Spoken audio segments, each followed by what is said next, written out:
A Second Chance at Love. Previous episodes are available in playlist. A link is given in the video description. Episode 16. Overtired. Just as Roxanne was stumped, the man's figure appeared in the doorway. Upon seeing the woman on the bed, Lucian furrowed his brows. With just a glance, he could already see that the woman's fever was worse than the previous time. Mr. Farwell. When Roxanne realized she could not avoid him anymore, she had no choice but to greet him in an aloof tone. However, that was all she did before averting his eyes, for she did not intend to speak much to him. When Lucian sensed that the woman was still trying to keep a distance from him, his eyes darkened. Then, he turned to the side to say to Sunny, "Please take a look at her." Sunny nodded in response and stepped forward to give Roxanne a checkup. Roxanne knitted her brows when she saw the unfamiliar man appear in her bedroom. But as her mind was fuzzy from the fever, she could not react in time to his action. "This is the Farwell family's family doctor. I brought him over to take a look at you," Lucian said in a low voice. A trace of resistance appeared in Roxanne's eyes. "The Farwell's family doctor is here to give me a checkup? What's going on?" "It's fine. I'm a doctor myself. I know what my condition is," she coldly rejected. "If it's serious, I'll go to the hospital myself." Lucian furrowed his brows and tried to make her drop the tough act. "If you can get up, will you be talking to me while lying down now?" Roxanne was taken aback. As her fever was high, she had no strength. Moreover, she could not get Lissa in time to help her up into a sitting position when Lucian entered. If she were to force herself upright immediately, she would only expose her condition to him. Yet, she did not know how to accept Lucian's goodwill. Just as she was contemplating how she should reject him, the man uttered, "Essie will be in a bad mood while you're sick. What happened previously has already made her condition unstable. I don't want her to be affected again." The girl at the side went along with his words and nodded fervently. She grabbed Roxanne's arm and said with concern, "Ms. Jarvis, doctor." The girl's eyes were still red, and so was the tip of her nose. The sight of her ached Roxanne's heart. Roxanne simply could not bring herself to say no after how he had used Estella as an excuse and after seeing the look on the girl's face. After a few seconds of silence, Roxanne finally agreed to it. The two boys, Archie and Benny, were relieved to see their mother agree to let the doctor give her a checkup. They were afraid that their mother would resist the doctor alongside their father. When Archie and Benny saw Sunny walking over, they quickly stepped aside to give him space. After a thorough checkup, Sunny turned to report to Lucian, "Ms. Jarvis is having a fever because she has been overtiring herself recently. That's why her immune system has weakened. Moreover, she caught a cold, and that's why she's burning up so badly. I must go back to prepare to give Ms. Jarvis a drip." Lucian nodded before letting his gaze land on the woman on the bed. Regret tinged the look in his eyes. Roxanne had only caught a cold because she had been drenched by the rain the night before. He was partly to blame. The rain had been heavy, and he should have insisted on sending her to the parking lot. He also could have handed her the umbrella, as he would have been fine going under the rain for a while. When Roxanne sensed his gaze, she lowered her eyes, not wanting to look at him. She, too, knew that she was having a fever because of the tough act she had put up the day before. Maybe he thinks that I'm only making things worse for myself with that false bravado. A sense of self-deprecation danced across Roxanne's mind at that thought. Care for the entire night. Not long after, Sunny entered from outside with the items needed for Roxanne's four-drip. After setting up everything and inserting the needle into Roxanne's hand, Sunny turned to say to Lucian, "Ms. Jarvis will need to undergo a longer four therapy than usual. She might need someone to look after her and change the four bag." Hearing that, Roxanne quickly said, "Lissa, I'll have to trouble you tonight." Naturally, Lissa would not reject her. Just as she was about to reply to Roxanne, someone interrupted her, "I'll stay." The moment those words were out of his mouth, the expressions of everyone in the room changed. Lissa was surprised as she remembered how averse Roxanne had been to keeping Lucian in the house. Even the two boys were not too willing to have Lucian stay. However, Lucian was the one who brought the doctor, so Lissa could not say much about the matter. She cast a stumped look at Roxanne. Roxanne drew her brows together. "There's no need for that. Just having Lissa change the four bags for me will be fine. Mr. Farwell, you're a busy man, so it's best for you not to waste your time here." Archie and Benny chimed in, "We'll help take care of Mommy, so thank you, but no thank you on your offer, Mr. Farwell." They only wanted the doctor to give their mother a checkup. It did not mean that they were going to let their father stay. In contrast, Estella was a little disappointed. If her father were to go back, she surely would not be able to stay either. She was worried sick about Roxanne. Lucian swept his gaze across Estella's face before his eyes drifted back to Oxonine. "Essie surely won't come home willingly with me with how sick you are, and I won't be at ease letting her stay alone. So I'm going to stay tonight no matter what. Lissa, please bring the kids to rest." Lissa looked at Roxanne dubiously. Roxanne was looking at the girl beside her. Estella was pursing her lips, and Roxanne could see the worry the girl had for her. Estella muttered in her high-pitched voice, "I won't go if Ms. Jarvis isn't well." With that, she lay down on the side of the bed and clung to Roxanne's arm. It was Estella's first time cuddling up to Roxanne. Thus, Roxanne could not bring herself to ask the girl to leave. Furthermore, she was sick. Lucian was definitely not going to leave after a brief persuasion from her. A beat later, Roxanne gave Lucian a silent agreement to stay. At that, Lucian's gaze softened.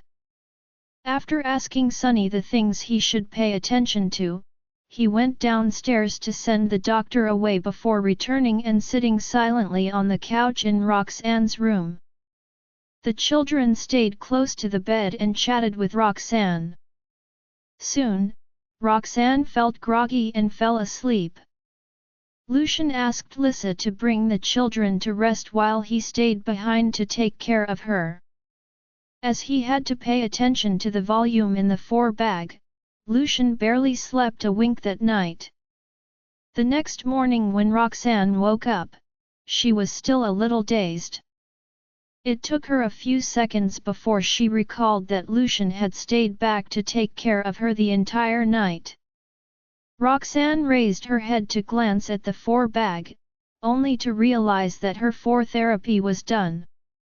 Lucian had taken a chair to sit by the side of her bed, and his hand was holding onto her wrist to stop Roxanne's hand from moving while she slept. Perhaps she had instinctively moved her hand when she woke up, for the man's eyes slowly opened. She could see that his eyes were bloodshot, and it was clear that he did not rest much the night before. When the two pairs of eyes met, Roxanne blinked and quickly averted her eyes. "How do you feel?" came the man's slightly hoarse voice. Only then did Roxanne turn back to look at him.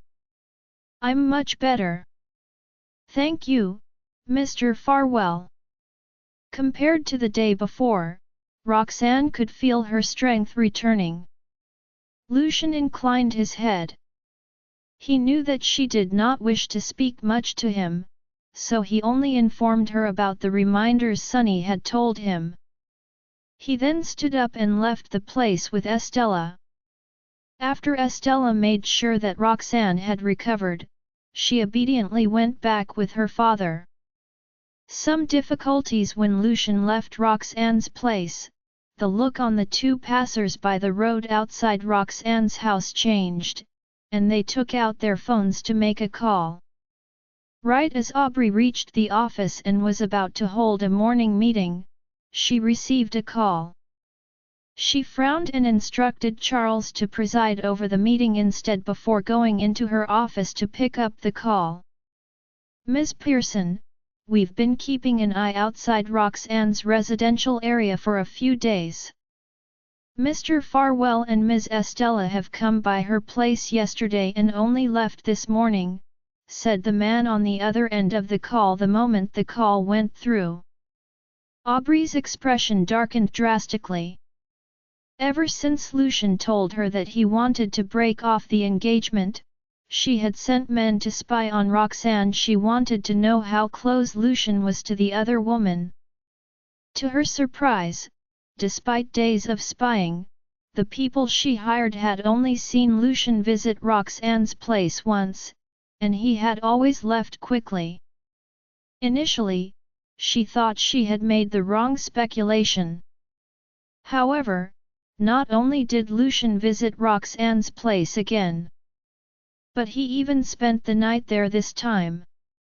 Aubrey instructed the two, "Keep watching. Pay extra attention to the men who enter Roxanne's house." The two promised to do exactly that. After ending the call, Aubrey stared at the documents on the table expressionlessly for a long time. All of a sudden, she leaped to her feet and swept everything to the ground. Lucian has actually spent the night at Roxanne's place. How intimate are they now? They stayed in a room together during the kindergarten's parent and child activity too. Aubrey could still remember what Lucian had said to her back then. He had said that there were not enough rooms. However, she was starting to think that Lucian had lied to her at that time. That Roxanne she quietly left back then, but now that she's back, she's actually clinging to Lucian shamelessly. Aubrey was livid. Before Pearson Group's morning meeting ended, someone suddenly opened the conference room door. The executive members of the company whipped their heads toward the doorway in unison. They wondered who in the world had just opened the door. Their confusion only increased after they saw the person in the doorway. "Ms. Pearson? That's it for the morning meeting," Aubrey announced, her expression grim. Then, before the executives could react to it, she turned to Charles and said, "I need to talk to you." Charles dared not dawdle at the sight of her grave expression. He quickly stood up and went to her office with her. "What's the progress of the matter I asked you to look into? Who is the biological father of those two children?" Aubrey asked, her voice laced with madness. "I can't wait any longer. I won't let that get what I can't get so easily." At the mention of that, Charles creased his forehead. When Aubrey received no answer for a long while, she picked up a file and threw it at Charles. "I'm talking to you. Are you deaf?" Charles had long gotten used to her bad temper, but his heart still lurched as he cautiously replied. "Ms. Pearson, I I'm having trouble looking into this. What do you mean? Charles lifted his head to glance at her face. When he saw the fury on her face, he quietly lowered his head again. It seems that someone has deliberately erased her records overseas. Our men have racked their brains to dig out something, but our efforts have been to no avail. Aubrey's expression darkened even more. The atmosphere in the office was tense. Charles did not even dare to even take a breath. A beat later, Aubrey's voice sounded out again. I don't care what methods you use, I want you to keep looking. I refuse to believe that she can hide everything. Charles promptly reassured her that he would do that. Only that man, although Roxanne's fever had gone down, Archie and Benny were still worried, so they made their mother stay at home for another 2 days. Once she was fully recovered, she sent the 2 children to kindergarten in the morning. Just as she got into her car and was about to drive to the research institute, her phone suddenly rang. After taking a glance at the caller ID, she realized it was a call from Harvey, her professor. Thinking that he was calling about the project, Roxanne quickly picked up the call and asked, Professor Lambert, what's the matter? Harvey sounded solemn. Did you offend someone? Roxanne was baffled by his words. What do you mean? It seems that someone has been looking into your matters during your time overseas, Harvey said to her grimly. That's why I'm asking if you offended anyone in the country. The other party seems to be keen to cause a scene with what happened during your time out of the country. Roxanne's heart sank. Is it possible to find out who it is? I'm afraid not. You should know that my influence is mainly over medical affairs. The other party has more influence than me, and I really can't find out who's behind this for now. Roxanne bit her lower lip as a thought flashed past her mind. Lucian had once expressed his curiosity about her overseas experiences back when she was treating Alfred. Furthermore, Lucian had also asked her multiple times who Archie and Benny's biological father was after getting to know the 2 boys. Now that he has spent so much time with the boys, is he starting to doubt the boys' background? Is that why he's making investigations overseas? Professor Lambert has also said that the other party has more power than him. That thought made panic surge in Roxanne's chest. If he really finds out about something, will he take Archie and Benny away from me? The more Roxanne thought about it, the tenser her voice became. Do you know what he's looking into? Harvey replied, I can sense that the other party's very interested in your social life over the past few years. They've been looking into the people you interacted with. I knew it. Roxanne pinched her palm and used the pain to calm herself. Then, have they found out anything?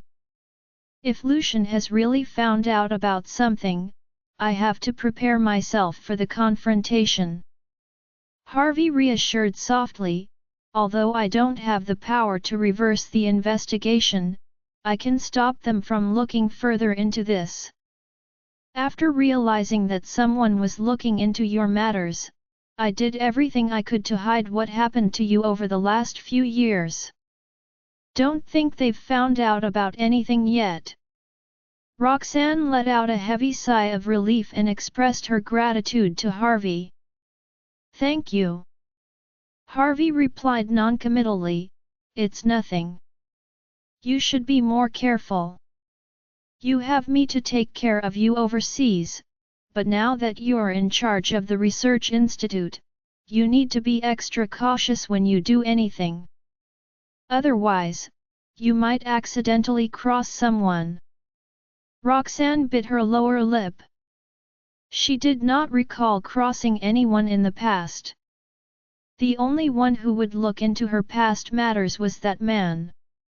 However, that was something she saw no need to tell Harvey about. I got it.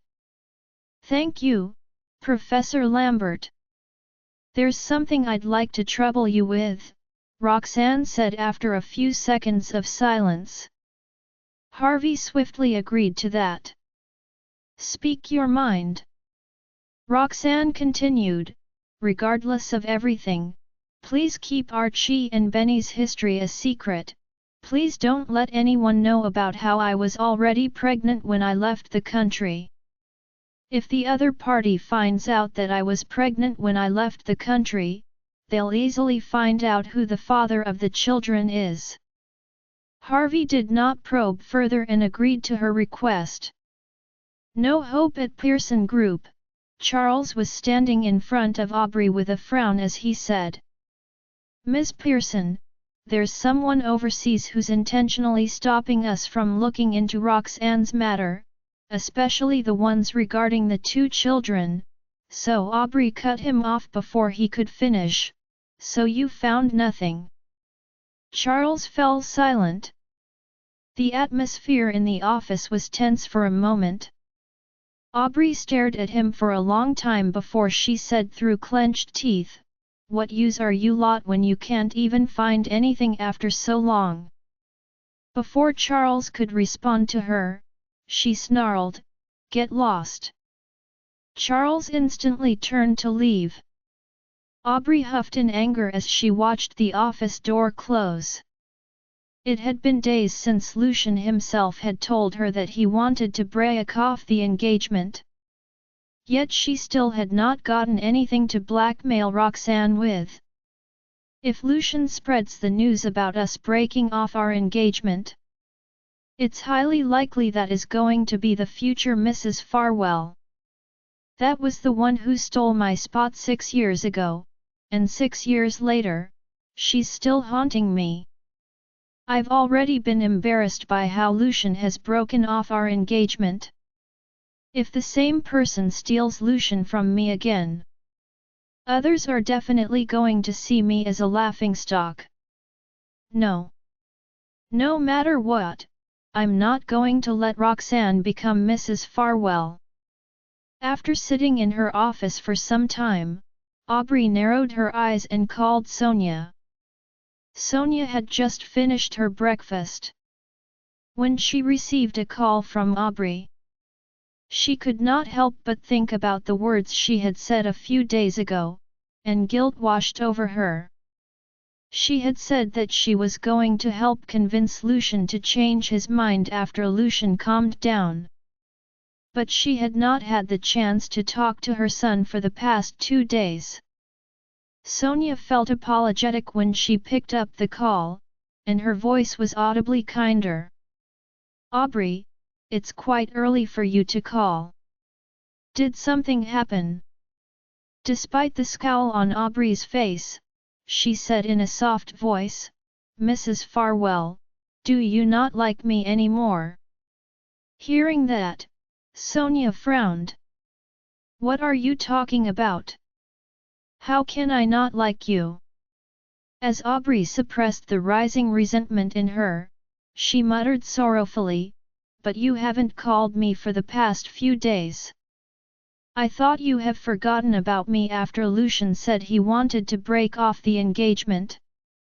Aubrey sounded miserable, but it was nothing too surprising for Sonia. Sonia's guilt only amplified at that. She let out a quiet sigh before saying, I've just been a little busy lately. Moreover, your matter with Lucian, at that, Sonia paused for a few seconds before consoling Aubrey again. Don't worry. I'll definitely have a talk with Lucian about this.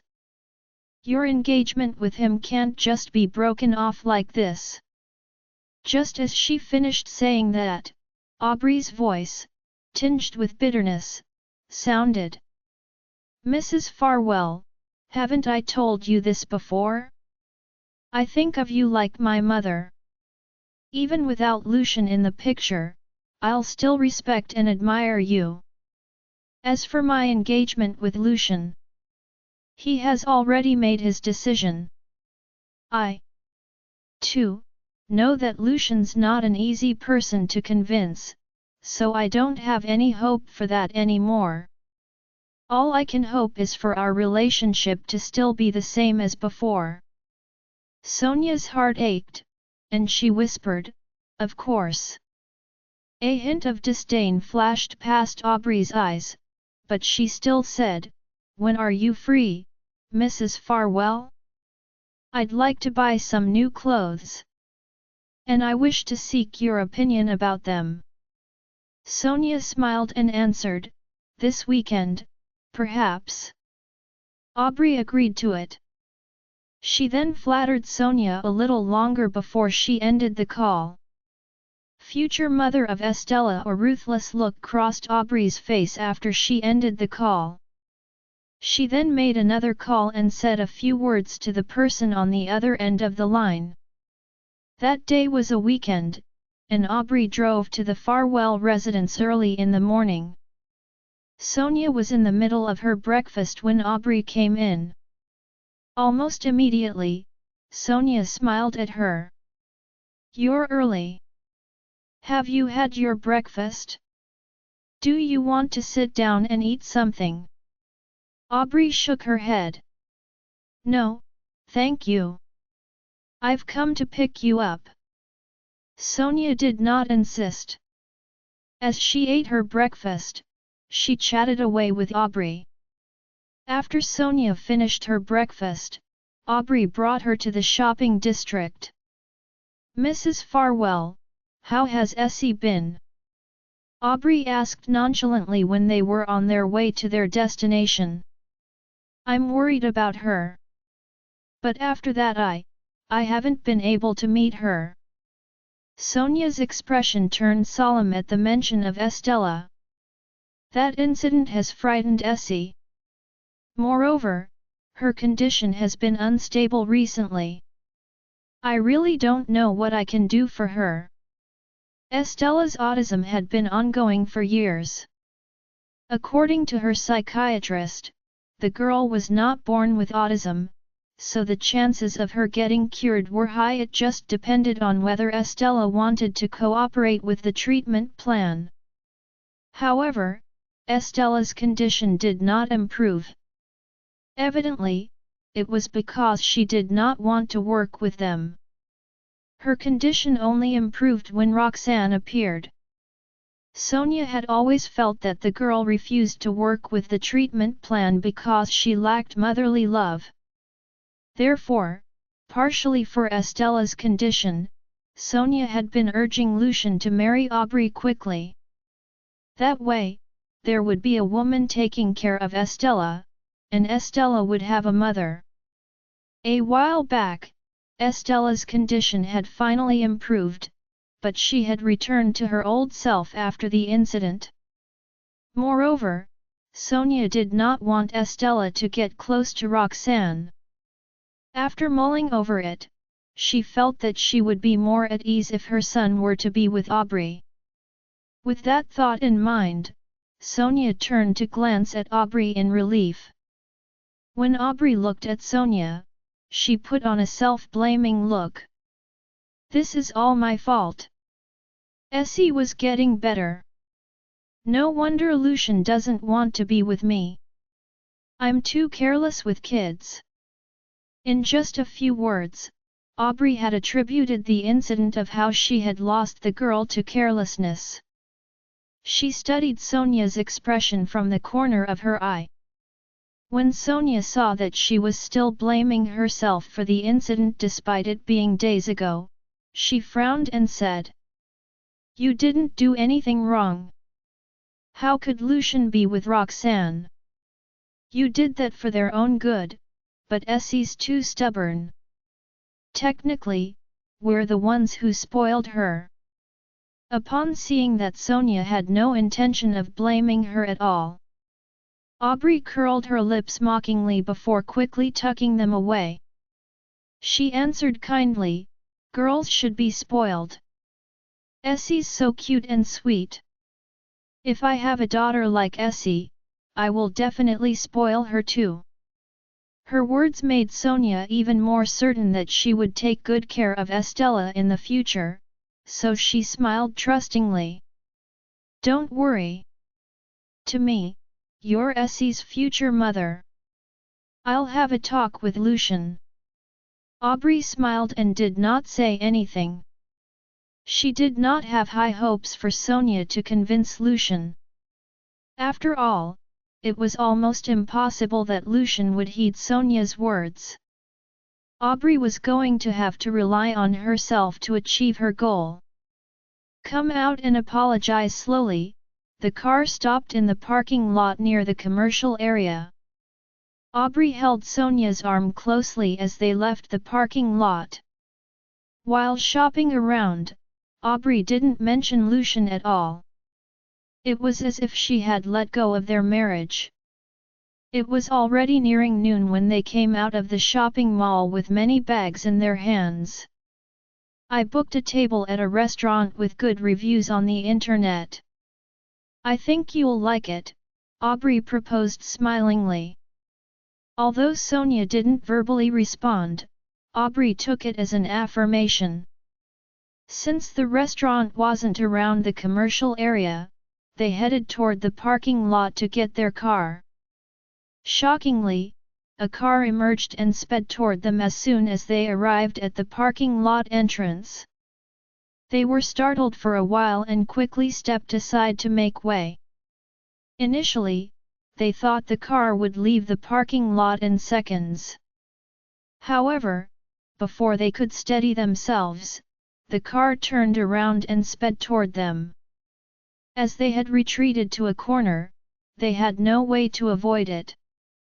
Sonia was traumatized, and the bags fell from her hands to the floor. Meanwhile, Aubrey also gaped in shock. Sonia instinctively closed her eyes as the car sped toward them at lightning speed. Suddenly, Aubrey's cracked voice rang in her ears. "Mrs. Farwell, watch out!" The next moment, Aubrey grabbed her arm and pushed her away. Onia didn't have time to react to it and stumbled a few steps before she steadied herself. Her mind had gone blank, and thus she couldn't process what had happened earlier. When someone shrieked in pain, she finally came to her senses and opened her eyes. The car barely screeched to a halt and had already turned sideways. Beside the car, the pale-faced Aubrey lay on the floor with a hand on her shoulder. He could tell that she likely suffered great pain. "Aubrey." Sonia hastily came up to Aubrey to check up on her. "Does it hurt?" "I'll call an ambulance now."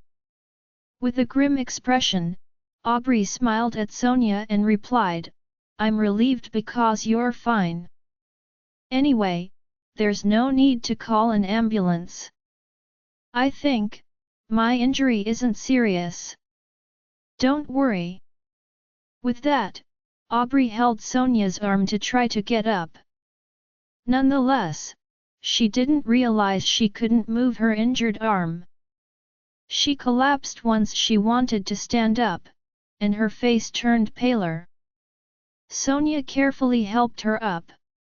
Looking at her injured arm, Sonia said heartbreakingly, "I think your bone might be broken.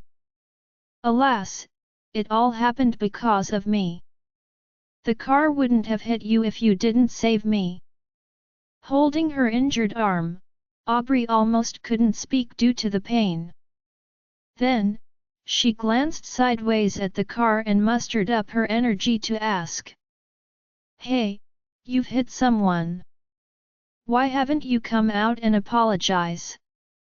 Since the parking lot was quiet, her weak voice echoed throughout the area. Sonia came to her senses once Aubrey finished and gazed at the driver's seat. Just as she wanted to say something, the driver slowly started the car. Instantly, a glint of fear flashed across her face. However, the car turned around, sped toward the entrance of the parking lot to flee the scene, and disappeared before Sonia could react to it. When Sonia wanted to call the police, Aubrey held the former's arm and murmured, "Mrs. Farwell, is my arm broken?" Aubrey's eyes were bloodshot, probably because she was in pain. Therefore, Sonia ignored the hit-and-run driver and supported Aubrey into the car to drive her to the hospital. "Pack your things." When they were on the way to the hospital, Sonia quickly called Lucian. Soon, Lucian answered the phone and asked, "Mom, did something come up? Please contact the hospital for me. We almost got into a serious car accident just now. Aubrey's arm got injured when she saved me." Lucian agreed to it right away. After that, Sonia called Gina and Samuel to inform them about what happened to Aubrey. They nervously asked her for the hospital's name before ending the call. Lucian was always efficient. A doctor was already waiting at the entrance when Sonia and Aubrey arrived at the hospital. "Mrs. Farwell, Ms. Pearson, please come with me." After briefly checking up on Aubrey's injury, the doctor led them to his department upstairs. With a pale face, Aubrey supported her arm for the doctor to examine. Despite the pain, she thought it was worth it because she did it for Sonia. After all, Sonia's feelings of guilt and gratitude were written all over her face. After the incident that day, Aubrey believed Sonia would unconditionally side with her. During the checkup, Lucian, Gina, and Samuel also arrived. "Mom, are you all right?" Lucian scanned Sonia from head to toe as soon as he saw her standing near the door. Sonia still felt unsettled and worried about Aubrey. With a gloomy look, she shook her head and replied, "Since Aubrey pushed me away, I'm safe." However, Aubrey got injured. Once Sonia finished, Aubrey's grumbling was heard, probably because the doctor touched her wound during the checkup. Sonia couldn't help but feel heartbroken as if she was experiencing the pain. Meanwhile, Gina and Samuel were like cats on a hot tin roof because they hadn't seen their daughter. Upon hearing Aubrey's grumble, Gina couldn't help but ask Sonia, "What happened?"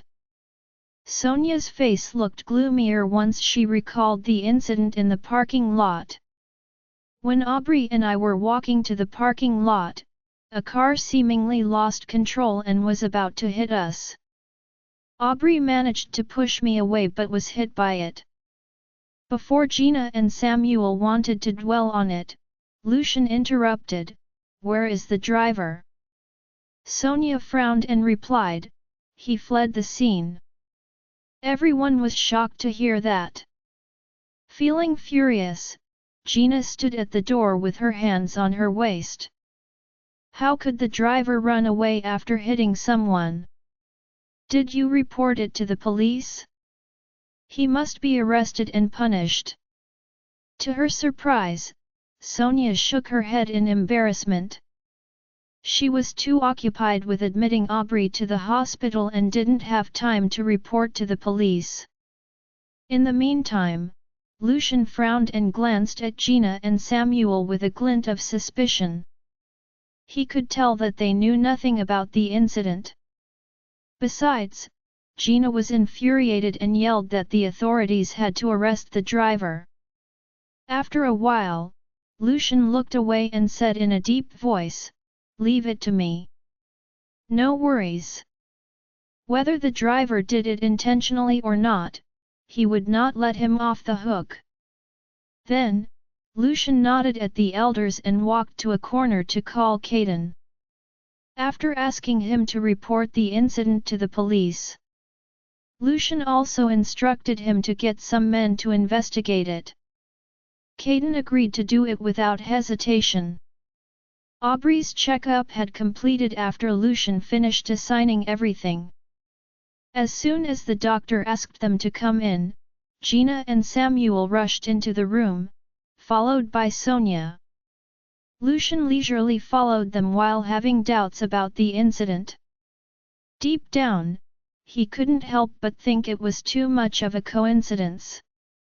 Do not mind it. Upon entering the consultation room, Lucian saw Aubrey's exposed shoulder, along with a bandage around her shoulder.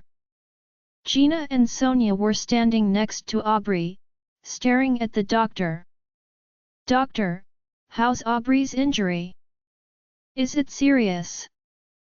The doctor took a glance at Lucian, who had just arrived at the door. Then, he turned back to explain to the ladies. "Apart from fracturing a bone in her arm, Ms. Pearson is all right. She just needs to rest for a period of time and let it heal. By the way, there's quite a bit of abrasion on her shoulder, and some wounds are slightly deep. I'm afraid some scars will remain on the affected area." Everyone was stunned at his words. Gina was the first to recollect herself. She hung her head low and gazed at her daughter's bandaged shoulder in disbelief. "Is the injured area big?" The doctor nodded. Aubrey, on the other hand, sat quietly on the chair. Despite her unfazed expression, she was filled with frustration. She indeed had intended to put on a ruse to garner sympathy. Never in a million years would she have thought that a severe mishap would befall her. During the checkup, the doctor had already informed her about it. She also witnessed her open wounds before they were swathed in gauze. It was a downright ghastly sight. With things having come to this, there was no way she could turn back time and change the outcome. The only thing Aubrey regretted was letting the doctor cover up her wounds too fast. She was hoping that Sonia could see the lacerations suffered with her own eyes. This was so that Sonia would feel extremely terrible about it. Although Sonia did not get to see Aubrey's wounds, she was stricken with guilt when she heard what the doctor said. "Don't you have a way to ensure that no scars are left behind? Please do so, regardless of the cost." The doctor was put in a difficult spot. "Actually, there's one solution. However, it may require Ms. Pearson to bear some hardships." "What is it?" Gina asked hastily. "Ms. Pearson can consider going through a skin transplant surgery once her wounds are healed. I can refer you to a hospital that guarantees a perfect outcome," the doctor suggested. Gina sulked when she heard that. "What's the point? The surgery will only cover up the scars. What about the areas where the skin is replaced? Won't there be scars too? My daughter was perfectly well until this happened, leaving so many scars on her body." Aubrey's brows snapped together upon noticing that her mother got all worked up and started to argue with the doctor. Hence, she cut Gina off. "It's okay, Mom. It's just a few scars. Anyway, they aren't located on my face. I'll just have to wear clothes with sleeves more often. It's not a big deal." Thereafter, Aubrey's gaze swept across Sonia's face. The latter's guilt turned more and more intense as she realized how understanding Aubrey was. "Aubrey got hurt because she wanted to save me. Don't you worry, I'll bear all the consequences." It suddenly dawned on Gina that Aubrey had a hidden agenda. Immediately, she played along by putting on a sorrowful expression and lamented. "I'm not too worried about the scars. What bothers me the most is how other people will view Aubrey. She's not getting any younger. With those scars on her body. Will she be able to get married? Will her future partner accept her? Gina's eyes gradually turned red as she got emotional. At that moment, Aubrey was relieved. She pretended to comfort her mother. Don't worry, Mom. I believe that the person who truly loves me won't mind these scars. It's just like. Then, Aubrey instinctively glanced at Sonia and displayed a dejected expression. Even though she did not finish her sentence, the others knew exactly what she wanted to say. Feeling smug, Sonia's response unequivocally took Aubrey by surprise. The latter quickly turned her head, only to realize that Lucian was standing by the door. Instantly, she reviewed her speech in her head and was relieved that she did not say anything that could have exposed her scheme. Her gaze then fell on Sonia.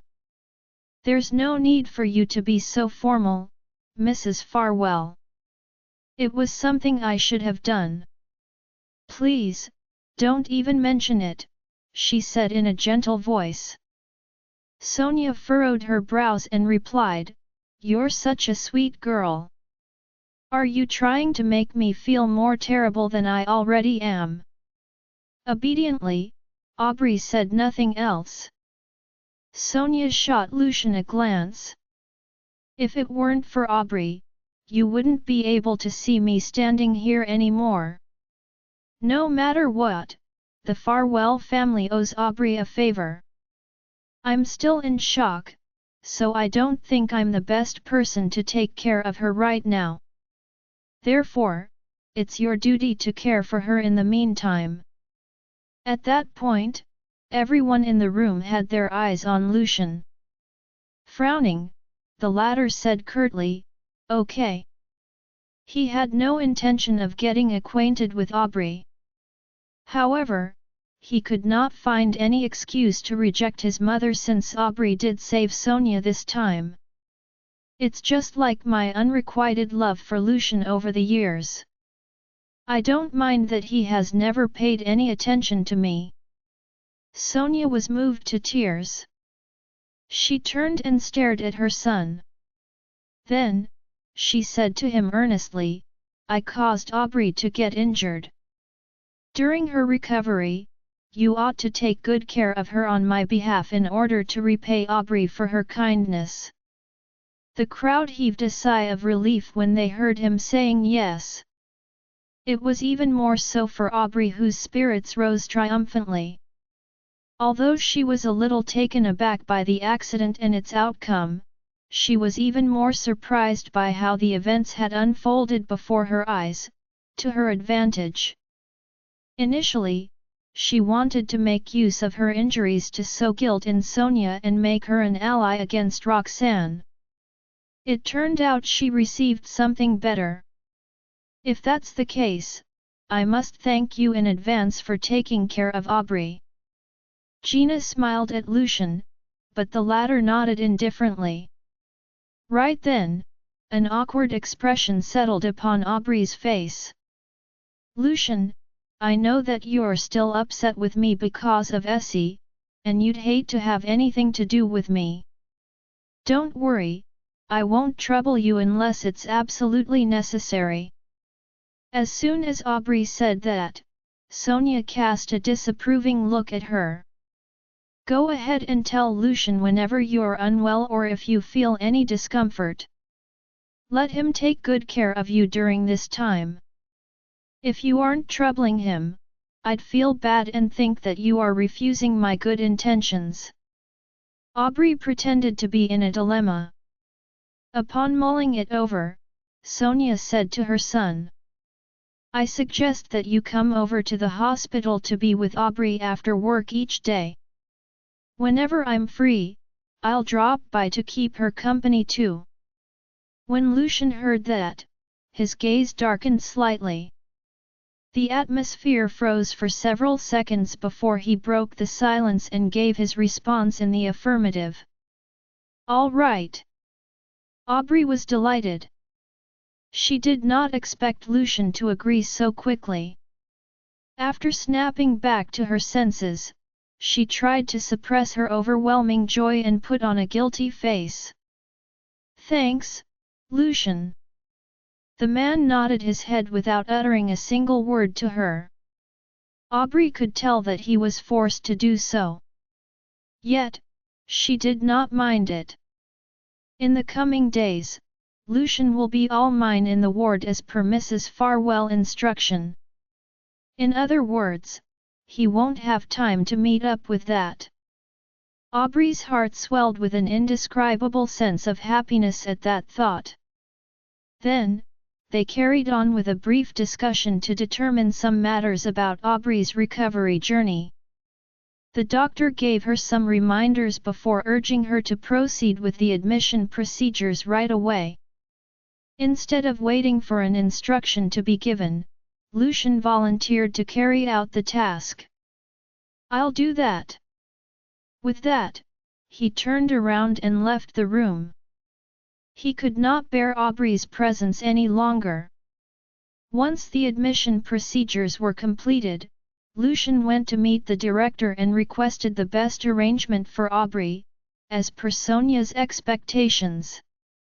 "That was not what I meant." When he was done with all the paperwork, Lucian strode toward the ward. He received a call from Caden the moment he was about to open the door. So, he stopped in his tracks and answered. "What is it? Is the driver caught?" With a grim expression, Caden reported some updates. "Mr. Farwell, we've checked all the footage from nearby surveillance cameras, but to no avail. That driver hid very well. We have a hard time trying to identify his face. We caught a few suspects, but we couldn't put the finger on anyone." Lucian's eyes dimmed when he heard that. "What about the police?" "According to Mom, the incident happened right under the noses of the public. How is it possible that they have no clue about the culprit?" Caden said solemnly, "It's the same with the police. A few suspects have been arrested for further interrogation. Anyhow, I don't think it's any of them." "I see. Keep investigating," Lucian uttered briefly, to which Caden obeyed hastily. After hanging up, Lucian had a serious look on his face. The incident happened in public, and yet no one is able to catch the culprit red-handed. If what Caden said was true, the person must have orchestrated the plan extremely well in order to keep it under wraps. Then, something fishy must be going on behind the scenes. Just as he was in deep thought, the door to the ward opened. And Sonia walked out of the room. She complained the moment she saw him standing outside, "What took you so long? I came out to look for you. Hurry up and get inside." Lucian gathered his thoughts and followed his mother into the room. Aubrey was resting on the bed with the Walkers couple by her side. Her injuries were undoubtedly quite severe. Though they had been treated and bandaged, she was still suffering from throbbing pain to the point where her face turned pale. She had been leading a life of luxury and never experienced any serious injuries. This time, she truly had given her all to obtain the ultimate trust from Sonia. When Lucian walked in, Aubrey dismissed her thoughts and plastered a faint smile on her face. "You're back, Lucian." Lucian looked at her and nodded. Right before Aubrey could say anything, he queried, "Did you see the face of the driver who hit you?" Aubrey was startled by his question. She tried to stay calm and answer casually, "Mrs. Farwell and I were panic-stricken at that time. All we could think of was to protect ourselves first. There was no time for us to take a look at the driver." While speaking, her face turned ghastly as if she had recalled a terrifying memory. Sonia chimed in, "Yes, Everything happened so quickly. We were scared to death. Who would be bothered to check the driver out at that critical moment?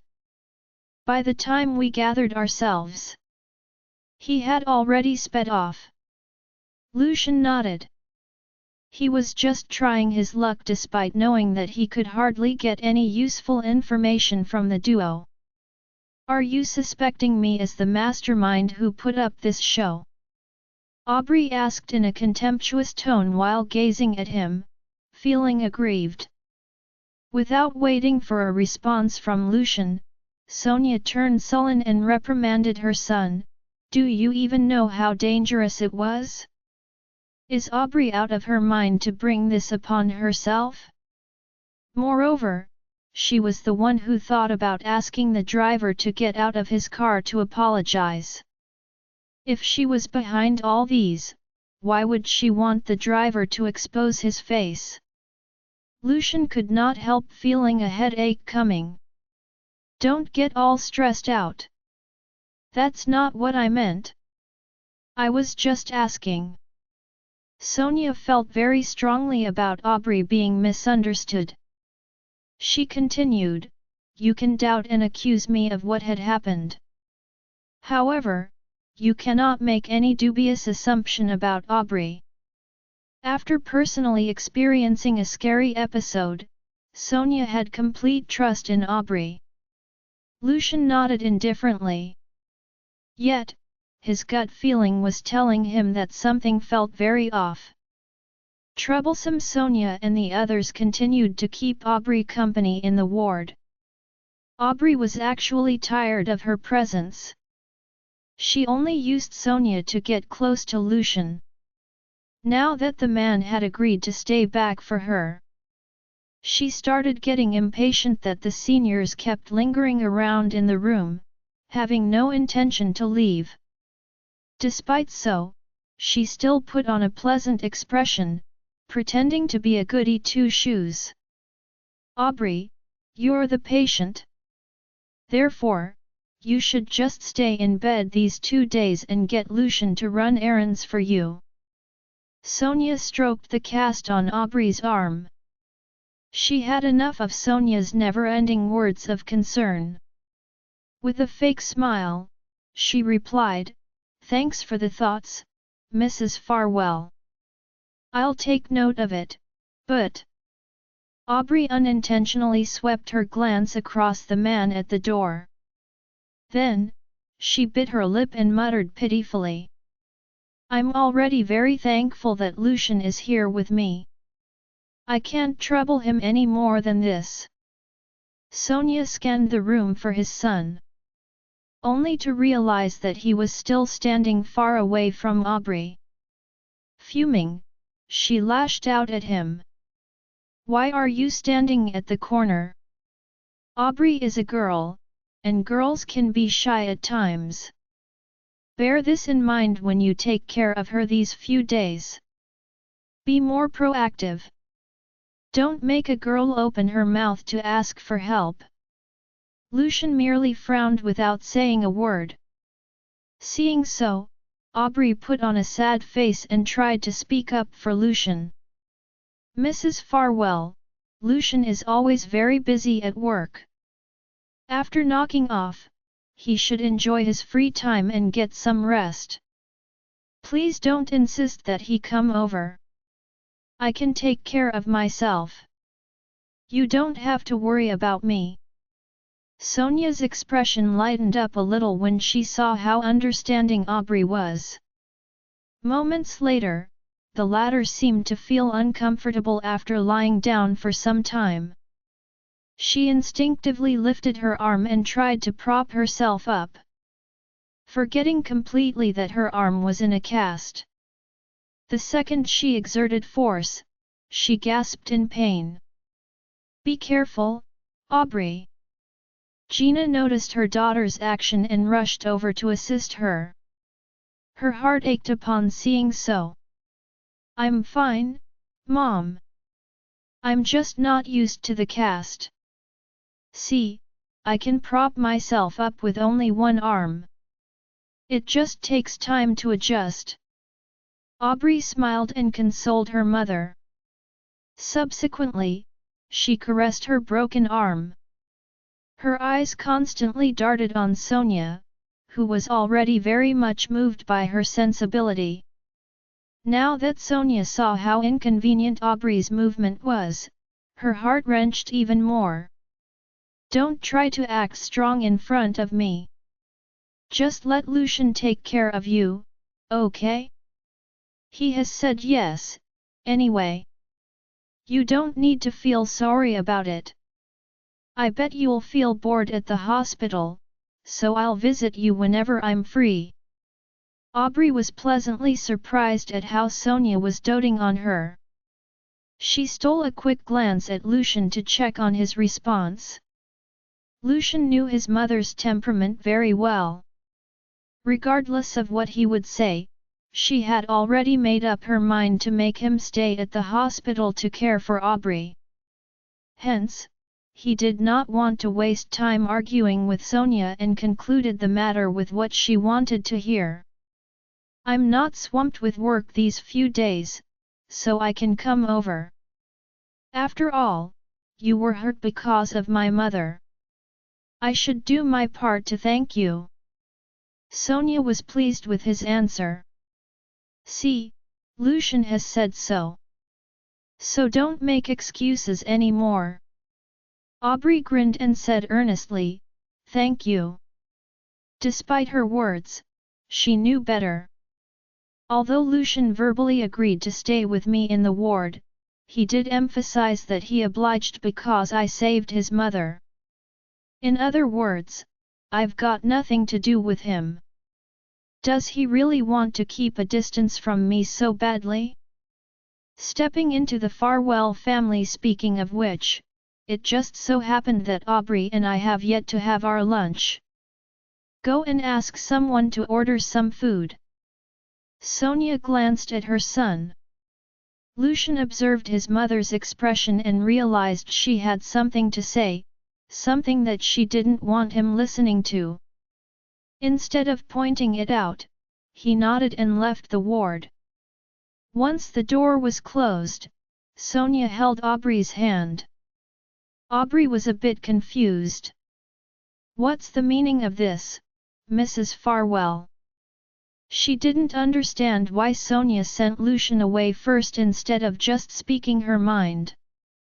Did she realize all of this was just a trick? When she thought about that, she panicked a little as her smile became more forced. Now that Lucian has left, I will speak directly to you about some matters. Sonia's tone sounded much more casual. Aubrey nodded obediently. Go ahead. You can probably understand what I'm trying to do. It's not that it has to be Lucian who takes care of you. Even a nurse can do a better job than him. I asked him to take care of you because I want you two to use the opportunity to resolve any misunderstandings between you two. After all, both of you were in love for years, and he isn't a cold-hearted person. Upon hearing that, Aubrey was stunned for a second before taking a deep breath and smiling. I know. Thank you for your kindness, Mrs. Farwell. I'll use this opportunity to do so. Sonia nodded. However, Lucian grew up in a life of luxury, so he may not know how to care for someone that well. Therefore, it may be difficult for you during this period. In response, Aubrey shook her head and smiled at Sonia. I don't think it'll be difficult since I'm easy to take care of. As long as I can stay with Lucian, I'll be very happy. She didn't need Lucian to take very good care of her. I just need him to stop meeting that. Sonia didn't know what Aubrey was thinking, which was why she was touched by how much the younger woman loved her son. Good girl. Aside from you, I don't know who else deserves the position of Mrs. Farwell in the future. You flatter me, Mrs. Farwell. Aubrey lowered her eyes shyly. I just hope that Lucian won't resent me because of those misunderstandings. As for other things, I don't have the nerve to think about it. Sonia sighed. What a good girl. Why can't my son see this? Why does he only think about that Roxanne? Thankfully, I'm still around. I'll never let that woman step into the Farwell family. It was as though a storm was brewing in Aubrey's heart as she lowered her head. It seems like Sonia has made her decision about who's going to be her daughter-in-law. With Lucian trapped by my side, there's no way he'll have time to meet with that. If Charles and the others work harder, we'll be able to figure out the biological father of those bastard children. If that happens, Roxanne will be doomed. Both women were about to speak to each other further when they heard a set of footsteps outside of the ward. Sonia cleared her throat, adjusted her mood, and asked about Aubrey's injury. Aubrey played along as well. It was pretty obvious to Lucian what happened between the two of them soon after he entered the ward and glanced at them. Clearly, they spoke of something else when he left. However, because they didn't want him to know, he wasn't going to question them about it either. He strolled to the side of the bed and put the lunchbox on the table. Consideration. As though she was fulfilling what she said before, after Sonia ate lunch, she left. I'm feeling a little tired, so I'll return to rest now. Lucian will stay and take care of you. Then she turned to her son. The company shouldn't have any important matters during this period. Lucian nodded indifferently. I'll leave Aubrey in your care. Take good care of her. She further reminded him of Aubrey's condition again before leaving. Seeing Sonia leaving, Gina and her husband left as well. The only people left in the ward were Aubrey and Lucian. The atmosphere was awkward. Aubrey dug her nails into her palm as displeasure filled her heart. It was because Lucian treated her more coldly than he did in the past. He didn't even want to look at her. It's all because of that. She disrupted my year's worth of work and caused Lucian and me to grow apart. Then, as she tried to find things to talk about, his voice entered her ears. If you need anything, just call me. I'll stay outside. He glanced at her coldly and prepared to spend time on the couch outside. Because of his mother's order, he transferred Aubrey to the best ward in the hospital. There were 2 rooms in the ward. The one inside was where the patient was staying in. It had a bed, a drawer, and a few chairs for the patient's visiting family members to sit on. Plenty of electrical appliances and ornaments were found inside the room. The decorations gave the room a cozy feeling. There was a couch and a long table outside that room. It looked more like a living room, and it was decorated as though it was a hotel room. While there would be a wall separating Lucian and Aubrey if he went outside, it wouldn't hinder his ability to take care of her. However, from Aubrey's perspective, she thought he simply didn't want to look at her any longer. Realizing that, displeasure flashed across her eyes. She put on a pitiful facade and called for Lucian, who had already arrived at the exit in a small volume. Are you still blaming me, Lucian? He stopped and turned back to glance at her indifferently. Upon meeting his line of sight, she bit her lip, lowered her head, and apologized. I really did do everything I could for Essie. If there was something she wanted, and I could give it to her, I did my best to do so. Yet Essie still disliked me for reasons I still don't know. When she finished, she looked at him self-deprecatingly. Additionally, problems kept popping up lately. Even though the past 6 years had been relatively peaceful, for some reason, trouble kept finding Essie because of me. I've reflected on my actions, and I realize I haven't been patient enough with her. It's my fault. If you blame me, I won't retort it either. And if you want to cancel the engagement, I have no reason to change your mind. I hope you won't treat me this coldly for the sake of our years of friendship. She said all that with a genuine tone. Lucian's eyes darkened as he listened to her words with furrowed eyebrows. As she saw his attitude mellowing, Aubrey's expression became even more sincere. After all, we've been friends for many years. Even if we can't become husband and wife, I still don't want to lose you as a friend. If Essie doesn't like me, then I won't visit her as often. I just hope you'll treat me like how you did before, since I've never mistreated you. Silence filled the room when she finished. She stared at him carefully. Moments later, Lucian spoke. I'll think about it. In the end, he still chose to sit outside. Cold. Because of Sonia's order, Lucian spent his time in Aubrey's ward after he got off work for the next few days. As for Sonia herself, she visited Aubrey on time every day. Although, it would be more appropriate to say she was there to check if Lucian was taking care of Aubrey. How is he taking care of you? Sonia asked with a caring smile since Lucian was still at work. Aubrey lowered her eyes shyly. Quite well. Seeing her like that made Sonia relax. Sonia comforted, I told you that Lucian isn't a cold-hearted person.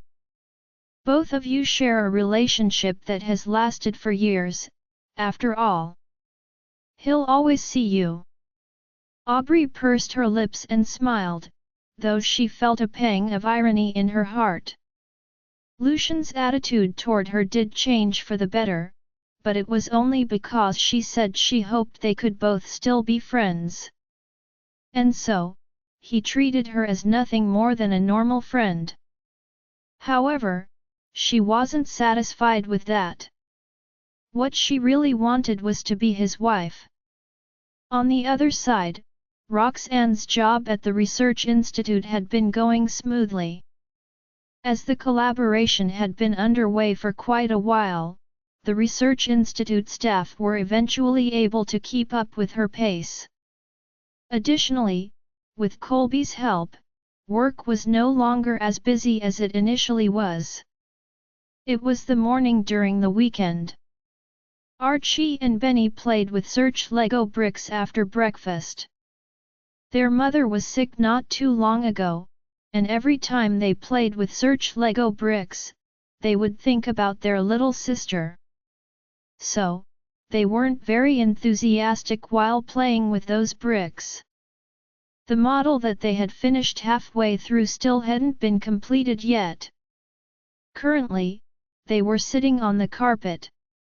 The speed at which they were playing with Lego bricks was a lot slower. Roxanne sat on the couch and stared at the children. She could see that they weren't energetic, and she could guess why. But she didn't know how to comfort them. There was no way she could get back with Lucian. If his future wife isn't Aubrey, maybe I wouldn't have needed to distance myself from Essie. However, that person just has to be Aubrey, and I can tell how much she detests me. I've always said that children are innocent, yet their relationship has been affected by the matters of us adults. I can't help but feel guilty about this. Now that I think about it, I hadn't brought them to play outside ever since I came back here, aside from the times when they asked me to do it. When her train of thought ended there, she managed to come up with a remedy and approached the children. "How about we play outside today, darlings?" Archie and Benny put down the search Lego bricks in their hands and turned to their mother with sparkling, eager eyes. "Where to?" Seeing how excited they were, Roxanne felt as though she had been healed. However, she just thought of the idea, so she had no clue where to bring them to. After checking the internet with her phone, she noticed there was a swimming pool nearby, so she suggested, "How about we go swimming? It's been a long while since you two went swimming." It was a popular activity overseas. Additionally, she was worried their bodies might get weak, so she had already sent them to swimming lessons before. In fact, she would often take them to practice strengthening their bodies. The boys hesitated. "You just recovered not too long ago, Mommy. What if you catch a cold?" They were really worried about their mother after she fell ill twice. Children. Roxanne didn't know her falling ill affected Archie and Benny that much. For a few moments, she was at a loss for words. Thinking back, these two have been with me ever since they were born. In their eyes, I'm probably a superhero who always takes care of them and protects them. They had never seen me being that sick twice before. I suppose it's only natural that they are spooked. The silence lasted for a while before she patted their heads with a complicated feeling.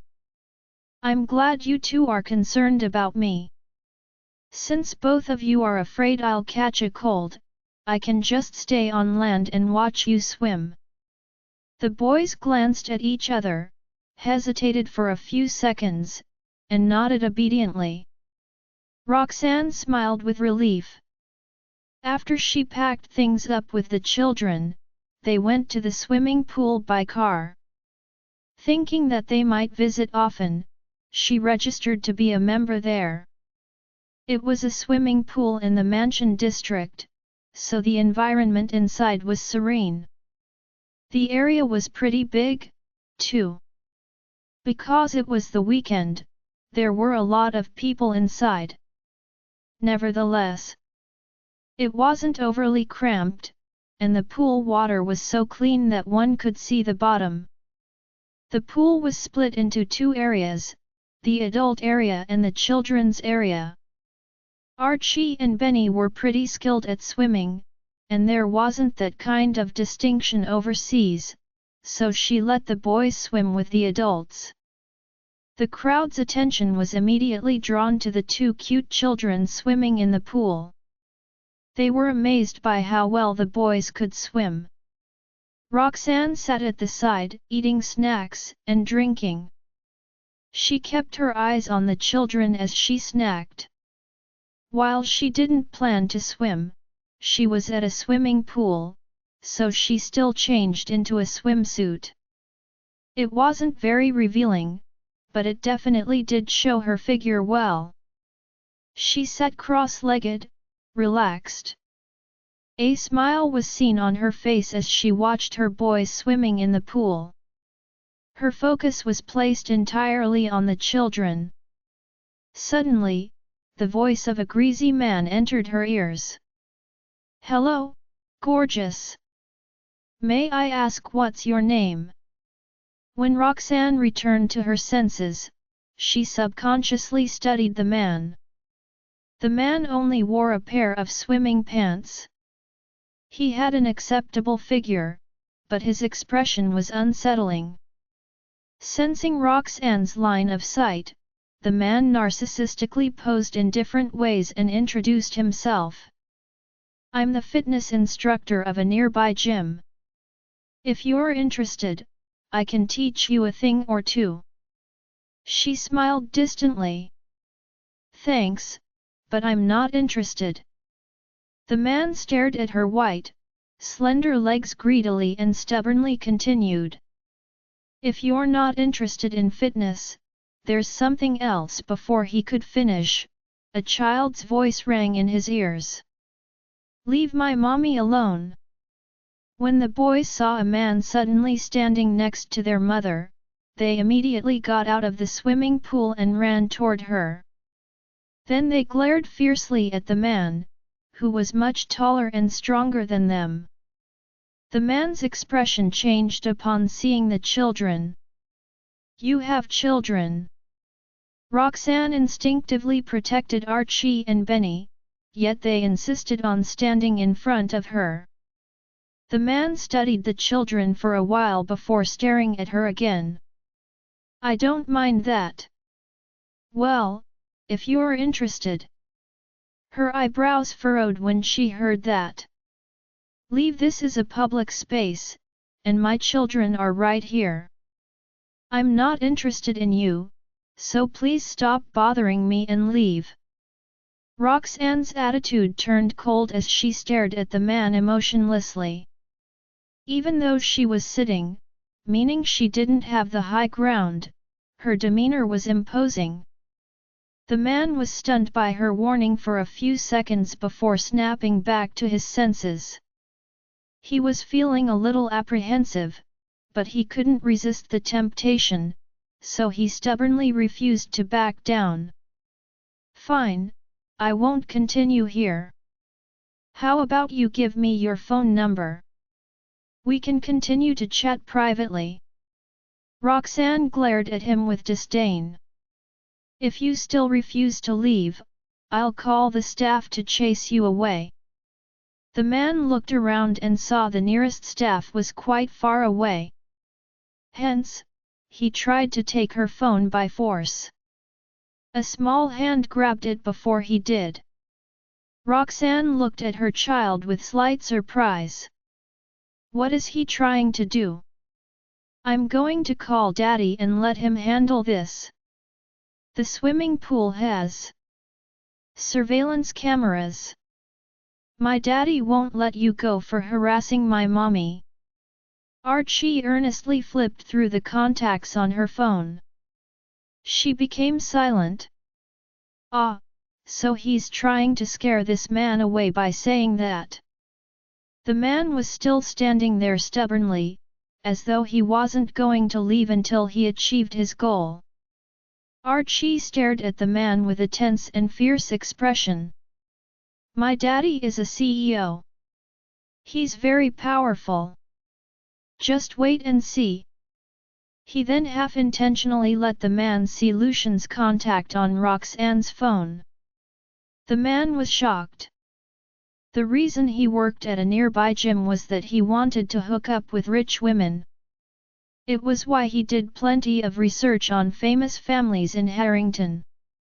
So, obviously, he had heard about Lucian and how powerful Lucian was in Harrington. He also heard about Lucian's relationship. It didn't appear odd to him that Lucian might have a few mistresses running around outside. He knew in an instant that Roxanne was someone living in the neighborhood. So, he didn't suspect what Archie said, especially because of her temperament, and started feeling fearful. I can't believe I accidentally messed with Lucian's woman. Roxanne panically glanced at her child when she heard what he said, too. Why did he use Lucian's name to protect us? Is this a coincidence? I can't tell if he's just trying to use Lucian's name to scare this man off or if he already knows about his background. Oh, so you're Mr. Farwell's woman. The man was stunned for a moment. When he returned to his senses, he apologized to Roxanne. I was a fool. I hope you're willing to forgive me, miss. Roxanne didn't hear what he said clearly as she couldn't stop thinking about what Archie had blurted. She simply nodded inattentively. Please, just leave. The man's expression shifted drastically. I'll get out of your sight right away. He then turned around and left. Her attention wasn't focused on his movements at all. Archie's expression relaxed after he saw the ugly man who harassed his mother leave. He turned around, intending to return the phone to Roxanne. When he saw how his mother looked at him, he acted all innocent. "What's wrong, Mommy?" Roxanne's eyes were aimed at her son's face unblinkingly. No matter how she looked, she couldn't detect any abnormalities, so she took the phone back with a heavy heart. "It's nothing. You two should go back to swimming." "I'm fine." Archie and Benny nodded before returning to the pool.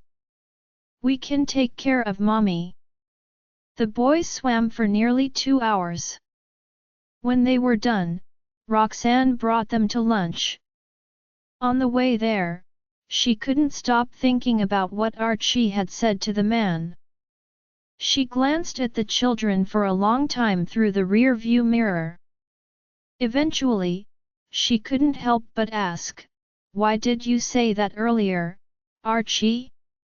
Why did you say Mr. Farwell is your daddy?" The reason she didn't ask about it earlier was that she didn't want to ruin their moods to play. However, she could no longer hold herself back. Upon hearing that, the boy glanced at her innocently. "Because he's awesome and powerful." Roxanne was stunned. For a moment, she couldn't tell if he was lying or not. "Besides, I think if we call Mr. Farwell, he'll probably rush over to our location." Archie felt a bit odd when he said that. He didn't like his father because his father wanted to marry another woman. However, he was confident that if anything happened to his mother, his father could arrive shortly after. If not for Aubrey, he would have accepted his father. When she heard that, she was astonished because she found herself not doubting the truthfulness of that statement. After she returned from overseas and spent time with Lucian, she also believed he would have rushed to her location, even though she might not appreciate it. Upon noticing she thought that, Roxanne pursed her lips self-deprecatingly. So what if he came? He's still going to marry Aubrey. We're destined to be strangers. She halted her train of thought and stopped suspecting her child. "Don't say stuff like that to other people anymore, okay? Mr. Farwell already has a fiancé. If what you said spreads out, it won't be good for him or us." The boys nodded as their hatred for Lucian deepened. What a bad daddy! Even though he's going to marry another woman, Mommy is still thinking about him. She recalled the scene from earlier and was still a little concerned. If something like that happens again, you two must protect yourself. I can deal with the situation. You two are still children, so you don't need to help me out. There was a world of difference between the man's physique and the children's. If the man had been more forceful, Roxanne couldn't bear to imagine what would happen next. "I doubt the security guards would have arrived in time even if I had called for them." When she finished speaking, rustling sounds were heard coming from the back. The boys straightened their backs and uttered righteously, "We want to protect Mommy. That man was obviously a bad guy. Besides, there's no one but us by your side, Mommy." Roxanne's heart was warmed when she heard that. Her expression softened too. "You two will have the opportunity to protect me in the future. I'm only going to get worried if you do that now. We've already grown up." Archie replied with a sullen expression. "You've taken care of us for so long, Mommy. We can take care of and protect Mommy, too. We may not have a daddy, but what Daddy can do, we can do, too." Seeing how insistent he was, she didn't have the heart to talk him down and crush his desire to protect her, so she smiled. I'll thank you two in advance first, then. The children nodded earnestly. Embarrassed. After Roxanne brought the children to grab lunch, she bought 2 sets of clothes for them before returning home. Lisa prepared dinner. Roxanne sat at the dining table with them. Lisa asked the boys what they did, and they answered truthfully. The atmosphere was pretty cordial. After a while, Roxanne noticed Benny had been eating exceptionally slow.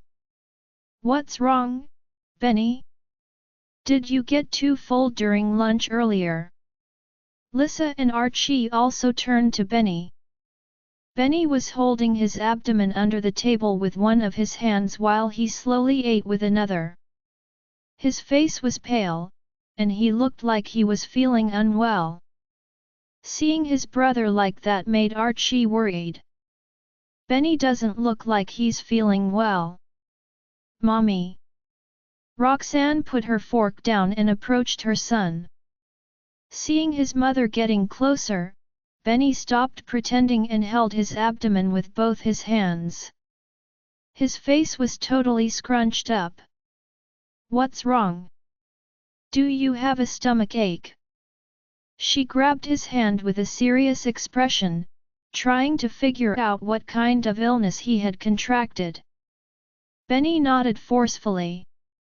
Just as she grabbed his wrist, his expression darkened. He then jumped away from his chair and ran into the bathroom. Roxanne stood and stared at Archie worryingly. Are you feeling any discomfort? Archie sensed his body's condition seriously and shook his head. Lisa glanced in the direction of the bathroom worryingly and then shifted her attention to the dishes. This shouldn't have happened. I'm sure the dishes tonight are fine.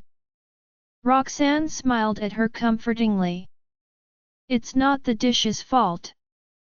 I think it's probably because he got a cold while swimming earlier, or maybe the lunch was bad. Lisa nodded with relief, though her heart ached a little.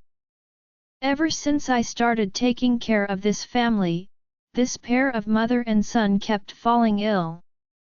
I wonder how they survived in the past. After a while, Benny walked out of the toilet with a pale face. How is it? Roxanne asked caringly. Benny shook his head. I don't feel anything anymore. She was still worried about him, so she brought him to the couch and checked his pulse. When did you start feeling unwell?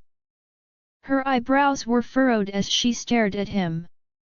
Benny replied guiltily, in the car, during the afternoon. A sigh escaped her mouth. Why didn't you tell me about it earlier?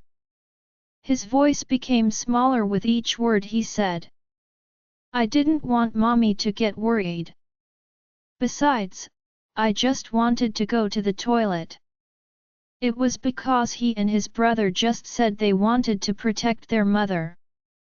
They might be children, but they had dignity as well. Additionally, he didn't feel his body was sickly. He only experienced a stomach ache during the car ride. It was unexpected to him that his stomach caused him a lot of pain after eating 2 mouthfuls of food. He felt pretty ashamed and embarrassed that his mother had found out. Roxanne was able to tell what Benny was thinking. Her heart ached a little as she wondered if she should laugh or cry. If you want to protect me, you must take care of yourselves first. If you feel unwell, tell me about it next time. He nodded. It would have only been necessary to eat some medicine for this. Now we have to head to the hospital. Roxanne glanced at the clock. Good, it's still not too late.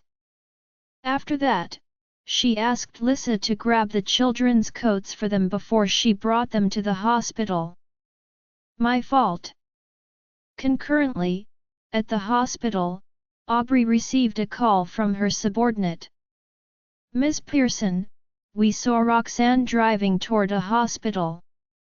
She glanced at Lucian, who was sitting outside, and asked in a low voice, which one? The subordinate replied, I think it's Primo Hospital. Primo Hospital was the best private hospital in Harrington. It was also where Aubrey was currently staying. When she heard Roxanne was heading to her location, a glimmer of light flashed across Aubrey's eyes. How long before they arrive? About 5 minutes. Got it. Continue to follow her. When she arrives at the entrance, give me a call. Roger. Upon hanging up the call, Aubrey put the phone aside and carefully glanced at Lucian.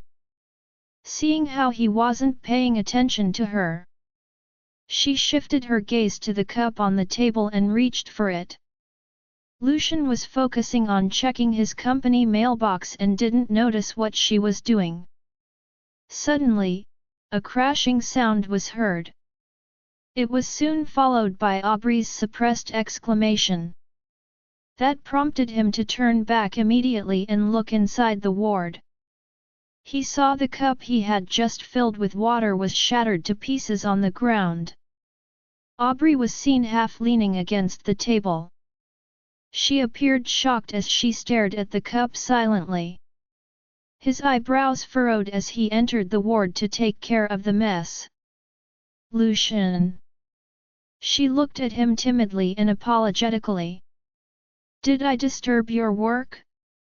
I saw you were focused on your work, so I tried to grab the cup myself instead of calling for you.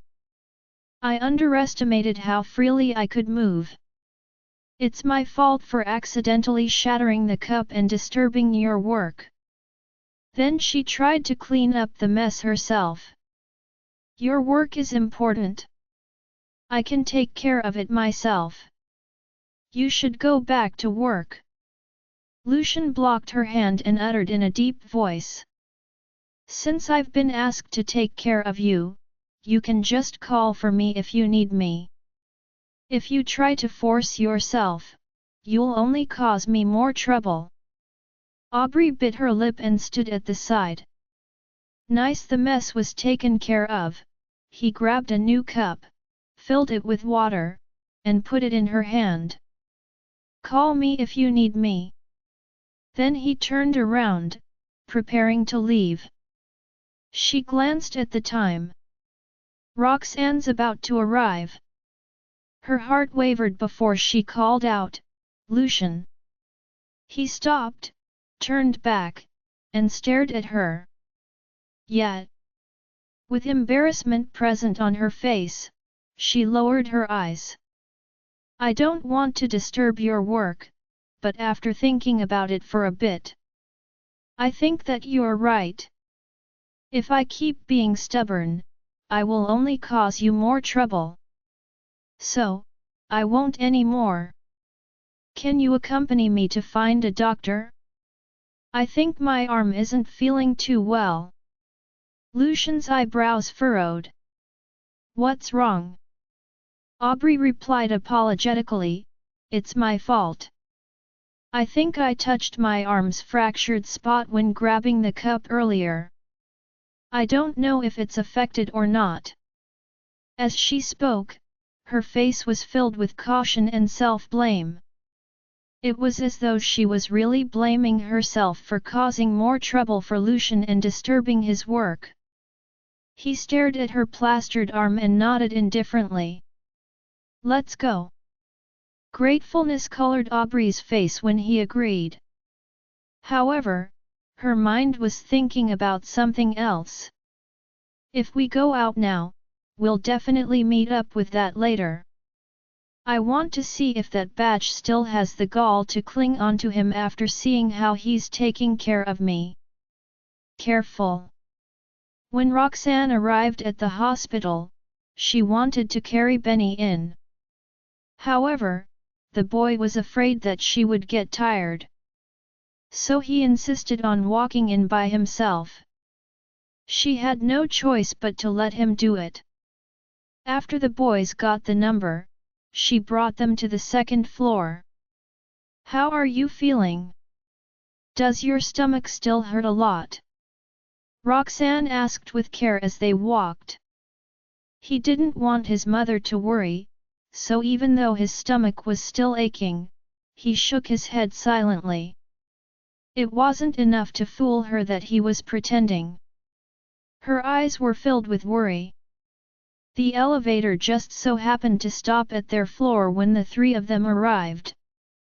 "Is your arm still in pain?" When the elevator door opened, a familiar voice entered their ears. Roxanne, Archie, and Benny turned to the elevator subconsciously. When they looked into the elevator, they saw Aubrey and Lucian standing next to each other. Aubrey's arm was in a cast. She was wearing a big jacket and a thin patient's gown underneath. Lucian wore a shirt with rolled-up sleeves, revealing his slender yet strong arm. His attention was focused on the person next to him. Roxanne and the children were stunned when they saw the two of them. While they knew of the couple's marriage, it was the first time they saw the two of them acting so intimately with each other. Lucian's jacket was placed on Aubrey's body, and his attention was drawn to her injured arm. It was pretty apparent how much he cared about her. The three of them suddenly felt complicated. Roxanne felt like laughing at herself. "I know it's just a matter of time before they marry each other. I also know how much he obsessed over her 6 years ago. And yet, just because he treated me nicely after I returned to this country, I started doubting his relationship with her. I wonder how the reporter who caught me going to the hospital with Lucian last time will report this encounter. Even though I was mistaken to be his fiancé last time, from a certain point of view, in those pictures, I'm Aubrey's body double. In fact, he treats Aubrey far better than how he treats me. Now that I think about it, it really is funny that I doubted his relationship." Benny and Archie tightened their fists secretly as they stared at the couple with disdain. "Bad daddy. He doesn't want to be with mommy. Yet he treats other women so well. This one bullied mommy before." The couple inside the elevator strolled out. They seemed not to have noticed Roxanne and her children at all. Aubrey's eyebrows furrowed as she apologized, "I'm still feeling well. Maybe I was a little too anxious earlier. I think it's fine even if we don't visit a doctor." As she spoke, her peripheral vision simultaneously brushed past Roxanne. The moment she finished speaking, she smiled and turned to the front. Her eyes met with Roxanne's, Archie's, and Benny's. Lucian was still ignorant of the family's presence. When he heard what Aubrey said, his eyebrows furrowed. Better to be safe than sorry. After all, it was his mother who caused the injury, so he had to be thorough with his care. The conversation sounded as though Aubrey didn't want to visit the doctor and that Lucian was the one who urged her to do so. He didn't mind what she said. When he finished talking, he turned to the front. His expression changed the moment his line of sight landed on the family in front of him. "What a coincidence, Ms. Jarvis. Are you feeling unwell? Or is it your child who's feeling sick?" Aubrey greeted casually as she inconspicuously raised her unharmed arm and pulled the jacket on her down. "Being nice." Roxanne returned to her senses and protected her children behind her back. She gave Aubrey a distant smile. "There's no need for you to worry, Ms. Pearson. It's just a minor illness. Then she glanced at Lucian. It seems like you're busy with Mr. Farwell. I won't bother the both of you further. Without waiting for their replies, she grabbed her children and attempted to escape the couple's line of sight. After she took 2 steps away, Lucian spoke. Are Benny and Archie not feeling well? His gaze brushed past the children and saw Benny's pale face. He also noticed the boy was holding his abdomen with darkened eyes. The pale-faced boy turned around and uttered in an angry tone, "It's just a stomach ache. You should just take that lady to the doctor, Mr. Farwell. There's no need for you to pay attention to us." It was pretty obvious he was angry. The corridor was silent as his voice echoed in the stairwell. Sensing the hostility from the child, Lucian furrowed his eyebrows. He wasn't sure what he was doing wrong that made them unhappy. Even though they hadn't met for a while, the children were treating him with even greater antagonism. Roxanne could tell her son's voice was getting louder, so she quickly moved him to her back and apologized to the passers-by. Only then did she turn to Lucian and Aubrey. "I'm sorry, Benny isn't feeling well, so he's in a bad mood right now. I hope you two will forgive him."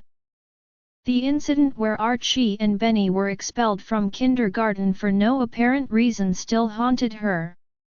It was why she didn't want Aubrey to find an excuse to give the children trouble, especially when Lucian seemed like he was getting pretty close to Aubrey. She thought it would be for the best if she treated the couple with respect. Her submissive attitude caused Lucian's expression to darken slightly. He furrowed his eyebrows silently.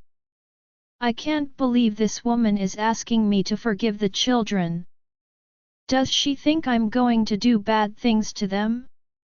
Is the time we spent with each other not enough for her to know what kind of person I am?" Thinking about how Roxanne thought of him made his expression darken. The surrounding temperature was lowered. Aubrey was the closest and first to experience that pressure. As she glanced at Lucian, she clenched her fist. However, she put on a kind facade, stared at Benny, and asked caringly, "He looks pretty awful. Is his illness serious?" Then she shifted her gaze to Roxanne and mentioned casually, "If you need any help, I can introduce you to an impressive pediatrician. Of course, if Lucian also is willing to help out, it'll be great. The doctors he knows are all great." Lastly, when she finished speaking, she aimed her line of sight at her cast. It was her way of telling Roxanne that her doctor was found by Lucian. Of course, Roxanne understood that. She smiled coldly. "No need. I have plenty of medical resources.